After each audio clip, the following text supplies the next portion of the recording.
Well, look who stopped by today. A guest that'll make your head spin. Rowl the Owl from the Kansas City Zoo. And joining us to talk about the Kansas City Zoo's annual Hoots and Howls event is Executive Director Randy Wisthoff. Randy, thank you for bringing Rowl. My pleasure. What kind of owl is he? He's a spectacled owl, and you can see the feathers above his eyes. Kind of looks like he has eyeglasses on. Right. So he's a spectacled owl. He lives in the rainforest in South America. And you asked, he's not that big. He is the largest of the owls that live in the rainforest. And you think of all the vegetation, if he was massive in size, it'd be much harder for him to fly around. How old is this guy? This guy is 29. That's pretty old for a creature, really, an it's owl. really old for an owl. He's sort of Gramps owl. What's the typical lifespan?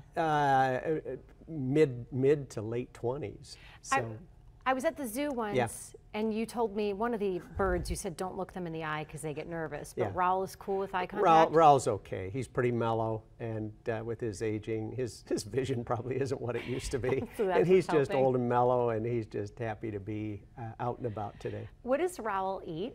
He eats any meat, and in the wild he'd eat frogs and insects and small things that he could catch. But owls are carnivores. Yes, totally. And they have to eat, because of their digestive system, they need to eat the whole animal. So they eat a frog, they'll eat the whole thing. They catch the owls that catch things around here, they'll eat the whole carcass, fur and everything, and then they form in their bodies a pellet that they regurgitate, and that just helps their digestion. That's really interesting because my aunt, for my little boy's birthday present one year, sent us owl pellets. Yeah. The dog went nuts. Yeah. Because you basically got like pellets of owl puke on the table, and then everyone was in the neighborhood, the kids were dissecting them, and you'll find a whole like skull or a rat or whatever. Yeah. So tell us about the Hoots and Howls event this weekend, because this is the last weekend for your Hoots and Howls event. This is the last weekend for Hoots and Howls, and this weekend's theme is Star Wars, and we have numerous local Star Wars aficionados that show up in an array of costumes. So if the kids like, they can come in any costume they want.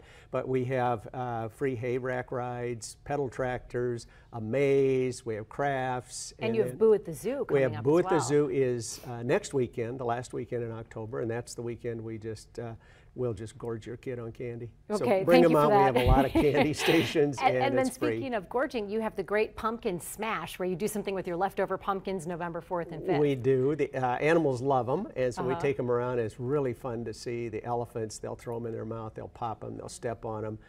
We give them to a lot of the animals, so it's just fun to come out and see what you do with leftover pumpkins. Something that's really interesting, and kids, if your kiddo is watching, or maybe you're curious about this, how the owl can rotate. It's not 360 degrees, but it's close. I mean, it's 180. He can see 360 by turning his head. And as I was telling you earlier, they don't really move their eyes in their socket. So to compensate for that, they move their head. And not sure why they have that adaptation, but they can look around. Is he looking at me or past me? Probably past you. Yeah. He's really built to see things far away, to locate his prey. So he kind of looks through you, past you, and see what's back there. See what's back there. Randy Wisthoff, thank you for being here. And Rowl, thank you for being here. I think he just winked at me.